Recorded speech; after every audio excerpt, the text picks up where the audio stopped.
चूडमदनान्तक शूलपाणे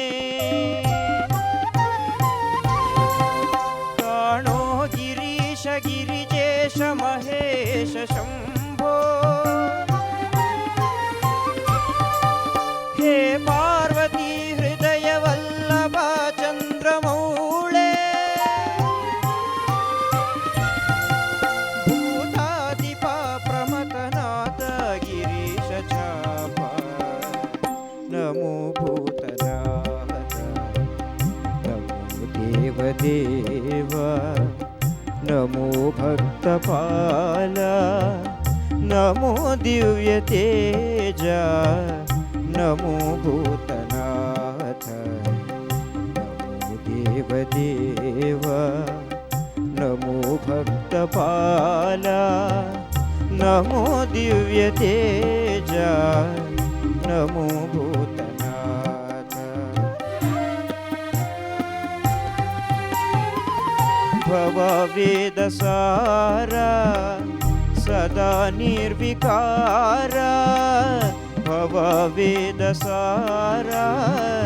सदा निर्विकार नमो लोकपाल नमो नादलोला नमो पार्वती वल्लभा नीलकण्ठ नमो भूतनाथ नमो देवदेव नमो भक्तपाल नमो दिव्यतेज नमो भूतनाथ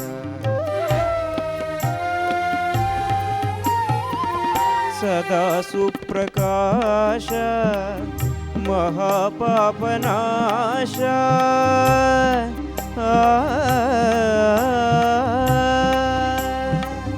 सदा सुप्रकाश महापापनाश काशी विश्वनाथ दया सिन्धुदाता नमो पार्वती वल्लभा नीलकण्ठ नमो भूतनाथ नमो देवदेव नमो भक्तपाल नमो दिव्यतेज नमो भूतनाथ नमो भूतनाथ नमो भूतनाथ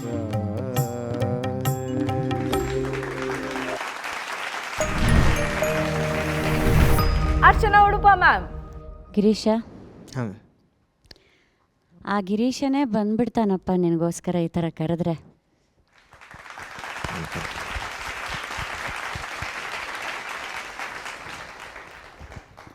ವಾ, ನಿಜವಾಗ್ಲೂ ಗಂಟ್ಲು ಕಟ್ಟು ಬರ್ತಾ ಇದೆ. ಏನು ಭಾವ ತುಂಬಿ ಹಾಡ್ತೀಯಪ್ಪ ನೀನು. ನಾನೇ ಸ್ವಲ್ಪ ಸುಧಾರಿಸ್ಕೋಬೇಕಿರೋ. ಒಂದು ನನಗೆ ತುಂಬ ಇಷ್ಟವಾದ ಹಾಡಿದು. ಇನ್ನೊಂದು ಘಂಟಸಾಲ ಅವ್ರು ಹಾಡಿರೋ ಹಾಡುಗಳನ್ನು ಆ ಧ್ವನಿಯಲ್ಲಿ ಆ ಒಂದು ಟಿಂಜ್ ಬರ್ಸೋದು ಮತ್ತು ಅವರು ಹಾಡಿದ ಆ ಶೈಲಿಯನ್ನು ತರೋದು ಬಹಳ ಕಷ್ಟ ಅಪ್ಪ. ಅದು ಸುಲಭ ಅಲ್ಲ. ಅದು ಎಂಥ ಅವ್ರದ್ದು ಕಂಚಿನ ಕಂಠ. ನಿನ್ನ ಕಂಠದಲ್ಲಿ ಆ ಕ್ರಿಸ್ಟಲ್ ಕ್ಲಾರಿಟಿ ಇದೆ. ನಾನು ಯಾವಾಗಲೂ ಹೇಳ್ತಿರ್ತೀನಲ್ವಾ. ಆಮೇಲೆ ನಮೋ ಭೂತನಾಥ ನಮೋ, ಅಲ್ಲೆಲ್ಲ ಪ್ರತಿ ಪದದಲ್ಲೂ ನೀ ಆ ಒಂದು ವಿಬ್ರಾಟೋನ್ ಕೊಡ್ತೀಯಲ್ಲ, ಸದಾ ಅದನ್ನು ತರ್ತೀಯಲ್ಲ ನೀನು, ಅದು ತುಂಬ ವಿಶೇಷ ಅಪ್ಪ, ತುಂಬ ವಿಶೇಷ. ಭವವೇದಸಾರ ಸದಾ ನಿರ್ವಿಕಾರ ನಮೋ ಲೋಕಪಾಲ ನಮೋ ನಾದಲೋಲ. ಸಾಧ್ಯ ಇಲ್ಲ ಕಣೋ, ಬಹುಶಃ ಬೇರೆ ಯಾರ ಹತ್ರ ಸಾಧ್ಯ ಇಲ್ಲ. ಈ ಹಾಡು ನೀನೇ ಹಾಡಬೇಕು ಕಣೋ. ಇವತ್ತಿನ ಬೇರೆ ಗಾಯಕರು, ನಾ ಈ ಕಾಂಪಿಟೇಷನ್ ಹೇಳ್ತಾ ಇಲ್ಲ, ಇವತ್ತಿನ ಬೇರೆ ಹೊರಗಿನ ಗಾಯಕರು ಕೂಡ ಯಾರಾದರೂ ಘಂಟಸಾಲ ಹಾಡುಗಳನ್ನು ಹಾಡಬೇಕಂದ್ರೆ ಬಹುಶಃ ಅದು ನಿನ್ನ ಕೈಲಿ ಮಾತ್ರ ಸಾಧ್ಯ ಕಣೋ. Thank you. ಹಬ್ಬ ಸುಖವಾಗಿರಪ್ಪ. ಆ ಪರಮೇಶ್ವರನ್ನ ಕರೆಸ್ಬಿಟ್ಟು ಕಣೋ ವೇದಿಕೆ ಮೇಲೆ. Thank you. ನನಗೆ ನಿಜವಾಗ್ಲೂ ಗಂಟ್ಲು ಕಟ್ಟು ಬರ್ತಾ ಇದೆ. ಬೇರೆ ಏನೂ ಅಲ್ಲ, ನೀನು ಇನ್ನೊಂದು ಮನೆ ಹೆಚ್ಚು ಮಾಡ್ಕೊಂಡು ಹಾಡ್ಬೋದಾಗಿತ್ತು. ನಮೋ ದಿವ್ಯ, ಅದು ಸ್ವಲ್ಪ ನಿನಗೆ ಕಷ್ಟ ಆಗ್ತಿತ್ತು ಅಂತ ಅನ್ನಿಸ್ತು. ಒರಿಜಿನಲ್ ಬಿ ಅಲ್ಲಿದೆ ಮೇಡಮ್. ಓ, ಅಂದರೆ ಒರಿಜಿನಲ್ ಇನ್ನೂ ಕಮ್ಮಿ ಇದೆ. ಒರಿಜಿನಲ್ ಬಿ ಅಲ್ಲಿದೆ. ಓಕೆ, ಇವರು ಸೆಲೆಕ್ಟ್ ಮಾಡಿದ್ದು ಸಿ. ಸಿ. ಒಂದು ಸ್ವಲ್ಪ ಡಿ ಕೊಡ್ತೀರಾ ಕಿರಣ್? ಕೀಬೋರ್ಡ್ ಕೊಡಿ. ನಮೋ ಭೂತನ, ನಮೋ ದೇವದೇವ, ನಮೋ ಭಕ್ತಪಾಲ, ನಮೋ ದಿವ್ಯ ತೇಜ, ಚರಣ ಹಾಡು. ನಮೋ ಭೂತನಾಥ, ಚರಣ ಹಾಡು. ಭವ ವೇದ ಸಾರ, ಸದಾ ನಿರ್ವಿಕಾರ, ಭವ ವೇದ ಸಾರ, ಸದಾ ನಿರ್ವಿಕಾರ, ನಮೋ ಲೋಕಪಾಲ, ನಮೋ ನಾದಲೋಲ, ನಮೋ ಪಾರ್ವತಿ ವಲ್ಲಭ ನೀಲಕಂಠ, ನಮೋ ಭೂತನಾಥ. ಡಿ ಎಲ್ ಹಾಡಿದಿದ್ರೆ ಇನ್ನೂ ಚೆನ್ನಾಗಿ ಕೇಳಿಸಿರೋದು.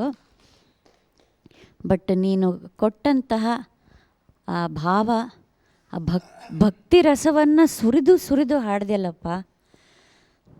ಆ ಪರಮೇಶ್ವರ ನಿನ್ನನ್ನು ಯಾವಾಗಲೂ ಚೆನ್ನಾಗಿಟ್ಟಿರಲಿ, ನಿನ್ನನ್ನು ಇನ್ನೂ ಎತ್ತರಕ್ಕೆ ಕರ್ಕೊಂಡು ಹೋಗ್ಲಿಪ್ಪ. ದೇವ್ರು ಒಳ್ಳೇದು ಮಾಡಿ. Thank you. Kadubagere Muniraju sir. ನಮೋ ಭೂತನಾಥ, ದೇವದೇವ. ಏನದನ್ನ ಪದಗಳ ಬಳಕೆ ನಿನ್ನ ಧ್ವನಿನಲ್ಲಿ, ಅಬ್ಬಾ, ಅದನ್ನ ಹೇಳೋಕ್ಕೆ ಸಾಧ್ಯನೇ ಇಲ್ಲ. ಅಷ್ಟು ಸ್ಪಷ್ಟವಾಗಿ ಸ್ಫಟಿಕದ ಹಾರದಂತೆ ಅಲ್ವಾ? ಅಷ್ಟು ಅದ್ಭುತವಾಗಿತ್ತು. ಇನ್ನು ಹರಿಶ್ಚಂದ್ರದ ಕಾವ್ಯ ಓದಿದೆಯಾ? ಓ, ಕಾವ್ಯದ ಬಗ್ಗೆ ಬೇಡಪ್ಪ, ಹರಿಶ್ಚಂದ್ರದ ಕಥೆ ಕೇಳಿದೆಯಾ? ಫಿಲಮ್ ನೋಡಿದ್ದೀನಿ ಸರ್. ಫಿಲ್ಮ್ ನೋಡಿದ್ರೆ ಸಾಕು ಅಲ್ವಾ? ಹರಿಶ್ಚಂದ್ರ, ಈಗ ಈ ಸಮಾಜ ಏನಾಗಿದೆ ಅಂದರೆ, ಹರಿಶ್ಚಂದ್ರ ಅನ್ನೋದನ್ನು ಕೆಲವರು ನೆಗೆಟಿವ್ ಆಗಿ ಮಾತಾಡೋಕ್ಕೆ ಶುರು ಮಾಡಿಬಿಡ್ತಾರೆ ಅಲ್ವಾ? ಏನೇನು ಸತ್ಯ ಹರಿಶ್ಚಂದ್ರನೋ ಅನ್ನೋ ಥರ ಆಗಲಿ, ಅದಿರಲಿ. ಆಮೇಲೆ ಇನ್ನೂ ಒಂದು, ಅಯ್ಯೋ ಸತ್ಯ ಹರಿಶ್ಚಂದ್ರನ ನೋಡಿ ಕಾಡ್ಗೆ ಹೋಗ್ಬೇಕಾ ನಾವು, ಸತ್ಯ ಹೇಳಿ ಕಾಡ್ಗೆ ಹೋಗ್ಬೇಕಾ ಅನ್ನೋ ರೀತಿಯಲ್ಲಿ ನಾನೊಂದು ಹೇಳೋದೇನೆಂದರೆ, ಇವತ್ತು ಯಾರಾದರೂ ಸತ್ಯ ಅಂತ ಬಂದ ತಕ್ಷಣನೇ ಯಾರನ್ನ ಹೆಸರು ಹೇಳ್ತೀರಿ? ಸತ್ಯ ಹರಿಶ್ಚಂದ್ರ. ಇನ್ನು ಯುಗ ಕಳೆದ್ರೂ ಕೂಡ ಅವ್ರನ್ನ ಮೀರಿದ ಹೆಸರು ಬರಲೇ ಇಲ್ವಲ್ಲ. ಹಾಗಾದರೆ ಹರಿಶ್ಚಂದ್ರ ಯಾವತ್ತೂ ನಮ್ಮೊಳಗಡೆ ಇದ್ದೇ ಇರ್ತಾನೆ ಅಲ್ವಾ? ಅದನ್ನು ನಾವು ಯಾವಾಗಲೂ ಮನಸ್ಸಲ್ಲಿ ಇಟ್ಕೊಂಡಿದ್ರೆ ಸತ್ಯ ಅನ್ನೋದು ಯಾವತ್ತೂ ಸ್ಪಷ್ಟವಾಗಿರುತ್ತೆ, ಅದಕ್ಕೆ ಯಾವತ್ತೂ ಸಾವಿಲ್ಲ ಅಲ್ವಾ? ಸುಳ್ಳು ಸಾವೋದು, ಸತ್ಯ ಯಾವಾಗಲೂ ಅಮರ. ನಾನು ಕಾಲೇಜಲ್ಲಿ ಓದ್ಬೇಕಾದ್ರೆ ಲಕ್ಷ್ಮೀ ನರಸಮ್ಮ ಅನ್ನೋರೊಬ್ಬರು ಪ್ರೊಫೆಸರು. ಹರಿಶ್ಚಂದ್ರ ಕಾವ್ಯವನ್ನು ಬರೆದವ್ರು ಯಾರು ಗೊತ್ತಾ? ಯಾರು ಬರೆದದ್ದು? ಕನ್ನಡದ ಕವಿ ಸತ್ಯ ಹರಿಶ್ಚಂದ್ರ, ರಾಘವಾಂಕ. ಅವ್ರು ಹೇಳಿದ ಕಥೆನ ನಾನು ಇಲ್ಲಿ ಹೇಳ್ತಾ ಇದ್ದೀನಿ. ಆಂಧ್ರದಲ್ಲಿ ತ್ರಿದಂಡಿಗಳು ಅಂತಿದ್ರಂತೆ. ತ್ರಿದಂಡಿಗಳ ಗುಣ ಏನಂದರೆ, ಏಕದಂಡಿಗೆ ಒಂದು ಸರಿ ಕಾವ್ಯವನ್ನು ಓದಿದ್ರೆ, ಕಾವ್ಯ ಅಂದರೆ ಒಂದು ಪದ್ಯ ಎರಡು ಪದ್ಯ ಅಲ್ಲ, ನೂರಾರು ಸಾವಿರಾರು ಪದ್ಯಗಳಿರುವಂಥ, ಅದರಲ್ಲಿ ಎಲ್ಲ 18 ರೀತಿಯ ವರ್ಣನೆ ಇರುವಂಥದ್ದನ್ನು ಕಾವ್ಯ ಅಂತ ಕರೆಯೋದು. ಒಂದು ಕಾವ್ಯವನ್ನು ವಾಚನ ಮಾಡಿದ ತಕ್ಷಣವೇ, ಒಂದು ಸರಿ ಓದಿದ ತಕ್ಷಣವೇ ಅವನು ಏಕದಂಡಿಯವನು ಎಲ್ಲವನ್ನ ಗ್ರಹಿಸಿ ಮತ್ತೆ ತಿರುಗಿಸಿ ಹೇಳಿಬಿಡ್ತಿದ್ದಂತೆ. ಕಾಂಪಿಟೇಷನಲ್ಲಿ ಯಾರು ಬಂದರೂ ಇದು ಹೊಸ ಕಾವ್ಯ ಅಲ್ಲ ಅಂತ. ದ್ವಿದಂಡಿ ಗುಣ ಏನಂದರೆ, 2 ಸರಿ ಹೇಳಿದ್ರೆ, ಈಗ ಒಂದು ಸರಿ ಕಾವ್ಯ ಓದಿರ್ತಾನೆ, ಈ ಏಕದಂಡಿ ಅದನ್ನು ಮತ್ತೆ ವಾಪಸ್ ಅದನ್ನು ಹೇಳಿರ್ತಾನೆ, ಆಗ 2 ಸರಿ ಆಯ್ತಲ್ಲ. ಈ ದ್ವಿದಂಡಿ ಏನು ಮಾಡ್ತಿದ್ದ, ಅದನ್ನು ನನಗೂ ಗೊತ್ತು ಈ ಕಾವ್ಯ ಅಂತ ಹೇಳ್ಬಿಡ್ತಿದ್ದಂತೆ. ತ್ರಿದಂಡಿ ಗುಣ ಏನಂತಂದರೆ, ಅವನು 3 ಸರಿ ಕೇಳಿದ್ರೆ ಸಾಕು ಇಡೀ ಕಾವ್ಯ ಬಂದುಬಿಡ್ತಿತ್ತಂತೆ, ಅವನು ತ್ರಿದಂಡಿ. ಹೀಗಾಗಿ ಯಾರೊಬ್ಬ ಹೊಸ ಕಾವ್ಯ ಬರೆದುಕೊಂಡು ಬಂದರೂ ಕೂಡ ಅವ್ರ ಹತ್ರ ಗೆಲ್ಲೋಕ್ಕಾಗ್ತಾನೆ ಇರಲಿಲ್ವಂತೆ. ಆ ಸಂದರ್ಭದಲ್ಲಿ ರಾಘವಾಂಕ ಕರ್ನಾಟಕದಿಂದ ಆಯ್ಕೆಯಾಗಿ ಅಲ್ಲಿಂದ ಪಲ್ಲಕ್ಕಿ, ಕಾರು ಬಸ್ಸೆಲ್ಲ ಇರಲಿಲ್ಲವಲ್ಲ, ಆಗ ಪಲ್ಲಕ್ಕಿನಲ್ಲಿ ಹೋಗ್ತಾ ಇದ್ದ ಹಾಗೆ ಈ ಕೃತಿಯನ್ನು, ಈ ಕಾವ್ಯವನ್ನು ರಚಿಸ್ತಾರಂತೆ. ಯಾವ ಕಾವ್ಯ? ಹರಿಶ್ಚಂದ್ರ. ಹರಿಶ್ಚಂದ್ರ ಕಾವ್ಯವನ್ನು ರಚಿಸ್ತಾರಂತೆ. ಈ ತ್ರಿದಂಡಿಗಳ ಬಗ್ಗೆ ಗೊತ್ತಿತ್ತಲ್ಲ ರಾಘವಂಕನ್ಗೆ. ಕನ್ನಡದ ಕವಿಗಳ ಶ್ರೇಷ್ಠತೆ ಇಲ್ಲೇ ಗೊತ್ತಾಗೋದು ಅಂತ ಹೇಳಿದ್ರು ಮ್ಯಾಮ್ ನನಗೆ. ಅದು ನೋಡಿ, ಅದು ನಿಜ ಕೂಡ ಅನಿಸುತ್ತೆ. ಅವರು ಹೇಳ್ತಾರೆ, ಅವರು ಕಾವ್ಯ ಓದಬೇಕಾದ್ರೆ ಏನು ಮಾಡ್ತಾರೆ ಅಂದರೆ ಇದಕ್ಕೂ ಆಸ್ಥಾನದಲ್ಲಿ ಕಾವ್ಯ ಓದಲಿಕ್ಕೆ ಪ್ರಾರಂಭ ಮಾಡ್ತಾರೆ. ಓದಕ್ಕೆ ಮುಂಚೆ ಏನು ಹೇಳ್ತಾರೆ ಅವರು ಅಂದರೆ, ಈಗ ನಾನು ರಚನೆ ಮಾಡಿರೋ ಕಾವ್ಯದಲ್ಲಿ, ಇಡೀ ಕಾವ್ಯದಲ್ಲಿ ಸ್ವತಂತ್ರ ಸ್ವರಗಳನ್ನು ಬಳಸದೆ ಇಡೀ ಕಾವ್ಯವನ್ನು ವ್ಯಂಜನಾಕ್ಷರಗಳಲ್ಲೇ ಬರೆದಿದ್ದೀನಿ, ನೀವು ಬೇಕಿದ್ರೆ ಕಂಡಿಡಿರಿ ಅಂತ ಹೇಳ್ತಾರಂತೆ. ಬೇಕಿದ್ರೆ ತೆಗೆದು ನೋಡಿ, ಅದು ಷಡ್ಬದಿಲಿದೆ. ಆ ಷಡ್ಬದಿಲಿ ಅಷ್ಟು ಬರಿಬೇಕಾದ್ರೆ ಅವ್ರು ಎಲ್ಲೂ ಸ್ವತಂತ್ರ ಸ್ವರಗಳ ಅಕ್ಷರಗಳನ್ನು ಎಲ್ಲೂ ಬಳಸದೆ ಸಂಪೂರ್ಣ ವ್ಯಂಜನಾಕ್ಷರಗಳನ್ನೇ ಬಳಸಿ ಕಾವ್ಯವನ್ನು ಬರಿತಾ ಹೋಗ್ತಾರೆ. ಸುಮ್ಮನೆ ಒಂದು ಸಾಲು ಹೇಳ್ತೀನಿ. ಗಳಗಳನೆ ಮುನ್ನ ಬೆಂದುಳಿದಿರದ ಕರಿಗೊಳ್ಳಿಗಳಂ ಸಿದುಕಿ ತಂದೊಟ್ಟಿ ಮೇಲೆ ಮಂಗಳಮಯ ಕುಮಾರನ ಪಟ್ಟಿರಿಸಿ ಕೆಲದೊಳು ಉರಿವಗ್ನಿಯಂ ಪಿಡಿದು ಅಲಾರದ ಸವಳಿದು ಬಾಯಿ ಎಳೆದು ನಿದ್ರೆ ತಿಳಿದಿದ್ದ ನಾವು ಆ ಸ್ಮಶಾನ ಸನ್ನಿವೇಶ ಬರುತ್ತಲ್ಲ, ಆ ಸನ್ನಿವೇಶದಲ್ಲಿ ಹೇಳ್ತಾ ಹೋಗ್ತಾರೆ. ಇದು ನನಗೆ ಅನಿಸಿದ್ದು ಎಂಥ ಶ್ರೇಷ್ಠವಾದ ಕೃತಿ ಇದು. ಈ ಕೃತಿನ ತಗೊಂಡೋಗಿ ನಾನು ಈ ಥರ ಕೃತಿ ಬರೆದಿದ್ದೀನಿ ಅಂತ ಅವ್ರ ಸೋದರ ಮಾವ ಹರಿಹರನ ಕೊಟ್ಟಾಗ ಅವ್ರನ್ನ ಕಪಾಳ ಕೊಡದು ಹಲ್ಲುದ್ರಿಸ್ಬಿಡ್ತಾನೆ. ನೀನು ಬರಿಬೇಕಾದ್ದು ಯಾವುದೋ ಇಹಲೋಕದ ರಾಜರ ಬಗ್ಗೆ ಬರಿಬೇಕಾದ್ದಲ್ಲ, ನೀನು ಬರಿಬೇಕಾದ್ದು ದೇವನ ದೇವತೆಗಳನ್ನು. ನಾವು ಹರಿಹರನಂದರೆ ಅವರು ರಗಳೆಗಳು ಬರೆಯೋದು ಜಾಸ್ತಿ ಇತ್ತು ಆಗ. ಆಮೇಲೆ ಮತ್ತೆ ಆ ಕೃತಿಗೆ ಬೆಂಕಿನೂ ಹಾಕ್ಬಿಡ್ತಾರಂತೆ, ಅದನ್ನು ಎತ್ತು ಬೆಂಕಿಗೆ ಹಾಕ್ಬಿಡ್ತಾರಂತೆ. ಮತ್ತೆ ಅದನ್ನೆಲ್ಲ ಸಂಗ್ರಹಿಸಿ ಅದನ್ನು ಪಾಪ ಅವರು ಜೋಪಾನ ಮಾಡಿ ಇಟ್ಕೊಡ್ತಾರೆ. ಈ ಥರದ್ದೆಲ್ಲ ಇತಿಹಾಸ ಇದೆ. ಒಟ್ಟು ಈ ತ್ರಿದಂಡಿ ಕಥೆ ಏನಾದರೂ ತಿಳ್ಕೊಳ್ಳಿ, ಆದರೆ ಆ ಕಾವ್ಯದ ಬಗ್ಗೆ ಹರಿಹರ ಮಾಡಿದ್ದು, ಅವನಿಗೆ ಹಲ್ಲುದ್ರಿಸಿದ್ದು, ಆ ಘಟನೆ ಎಲ್ಲ ಇತಿಹಾಸದಲ್ಲಿ ಸಿಗುತ್ತೆ. ಈ ಥರದ ಹರಿಶ್ಚಂದ್ರ ಕಾವ್ಯದ್ದು ಹೇಳ್ತಾ ಹೋದರೆ ದಿನಗಟ್ಟಲೆ ಹೇಳ್ಬೋದು. ವಿದ್ವಾಂಸರುಗಳು ಅದರ ಬಗ್ಗೆ ತುಂಬ ಹೇಳ್ತಾ ಹೋಗ್ತಾರೆ. ಈ ಹರಿಶ್ಚಂದ್ರ ಸಿನಿಮಾ ನೋಡಿದ್ರೆ ಈಗಿನ ಜನ್ರೇಷನ್ನು, ಇವತ್ತಿನ ಕಾಲಕ್ಕೆ ಆ ಥರದ ಸಿನಿಮಾಗಳನ್ನು ನೋಡಬೇಕು. ನೀನು ನೋಡಿದ್ಯಲ್ವಾ? ಹಾಂ ಸರ್. ಒಳ್ಳೆಯದಾಗಲಿ, ಒಳ್ಳೆಯದಾಗಲಿ. ಧನ್ಯವಾದಗಳು. ವೇಮ್ಗಲ್ ಸರ್. ಗಿರೀಶ್, ಹಾಂ ಸರ್. ಇದು ಸುಮಾರು ಭಾಷೆಯಲ್ಲಿ ಬಂತು ಈ ಚಿತ್ರ. ಹಾಂ ಸರ್. ಬಹುಶಃ ಈ ಸಿನಿಮಾ ನೋಡಿದವರು ಯಾರೂ ಕಣ್ಣಲ್ಲಿ ನೀರಾಗದೆ ಆಚೆ ಬಂದಿಲ್ಲ. ಎಲ್ಲ ಅಳ್ಳೋದು. ಅದೊಂದು ಸಂಬಂಧಗಳು ಹೇಗಿತ್ತು ಅಂದರೆ, ಈ ಇಡೀ ಊರೇ ಕಿತ್ಕೊಂಡು ಹೋಗ್ತಾ ಇತ್ತು. ಜೊತೆಯಲ್ಲಿ ನಡ್ಕೊಂಡು 15-20 ಕಿಲೋಮೀಟ್ರ್ ಹಳ್ಳಿಗಳಲ್ಲಿ ಹೋಗೋರು ಈ ಸಿನಿಮಾ ನೋಡೋದಕ್ಕೆ. ಸುಮಾರು 75 ವರ್ಷದ ಸಿನಿಮಾ ಇದು, ಗೊತ್ತಲ್ಲ ನಿಮಗೆ? ಹಾಂ ಸರ್. ಹಾಂ, ಮೇಡಮ್ ಹೇಳ್ದಾಗೆ ನಿನ್ನ ಹೆಸರು 3-4 ಸಾರಿ ಬರ್ತದೆ ಈ ಹಾಡಲ್ಲಿ, ಅಲ್ವಾ? ಹಾಂ. ಬಟ್ ಏನೋ ಒಂದು ಚರಿತ್ರೆಯಲ್ಲಿ ಉಳ್ಕೊಂಡಿರ್ತಕ್ಕಂಥ ಕೆಲವು ಚಿತ್ರಗಳಲ್ಲಿ ಸತ್ಯ ಹರಿಶ್ಚಂದ್ರ ಕೂಡ ಒಂದು, ಹೌದಾ?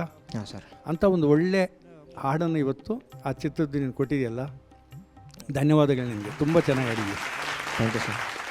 ಆಮೇಲೆ ಈ ವೇದಿಕೆಯ ಮುಖಾಂತರ ಇಂಥ ಅದ್ಭುತವಾದ ಹಾಡು ಮತ್ತು ಇಂಥ ಅದ್ಭುತವಾದ ಅನೇಕ ಹಾಡುಗಳನ್ನು ಕೊಟ್ಟ ಪೆಂಡ್ಯಾಲ ನಾಗೇಶ್ವರರಾವ್ ಅವರಿಗೆ, ಮಹಾನುಭಾವರು, ಅವರಿಗೆ ಶಿರಬಾಗಿ ನಮಸ್ಕಾರ. Thank you.